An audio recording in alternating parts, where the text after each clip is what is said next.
Hello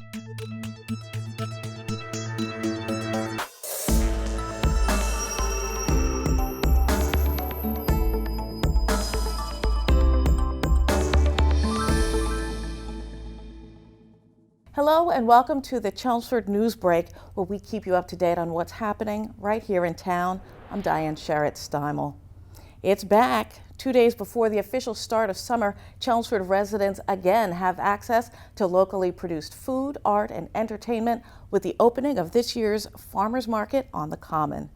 The Farmers Market kicked off in June. It runs each Thursday through October 2nd from 2 to 6:30 in the evening. It's doubled in size since it started. This year's market has about 30 vendors so far. Buying local in Chelmsford Common can get you an assortment of services and products. You can find everything from baked goods and housewares to honey and gluten-free products.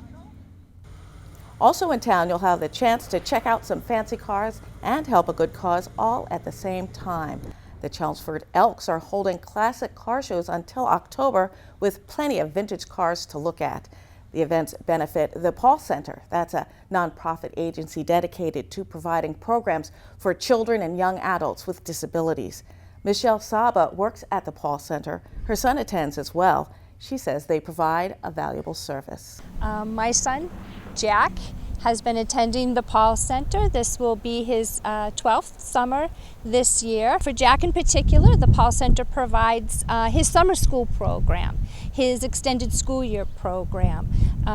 For a kid like Jack, he needs services all year long to help prevent regression and loss of tasks and other things that he's learned during the school year. It's a really wonderful program. There really is no program around the area quite like it. To get more information about the Paul Center, you can call 978-256-4396. And finally, a Chelmsford fixture is no more. After standing for over 100 years and despite a lengthy battle to save it, the Dutton house was torn down in just a few hours. We were there as the last piece came crashing down. The final moments of a home that has stood for over a century. Built in 1896, the once stately home known as the Dutton House over time became badly deteriorated. Attempts to relocate the 118-year-old building, which sat next to the Adams Library, were unsuccessful, and the Dutton House continued its slide into disrepair. Fred Merriam from the Chelmsford Historical Society explains what happened. So the town was actively pursuing a resolution, some alternative to demolition, and went through some twists and turns, and there were at least 3 different citizens,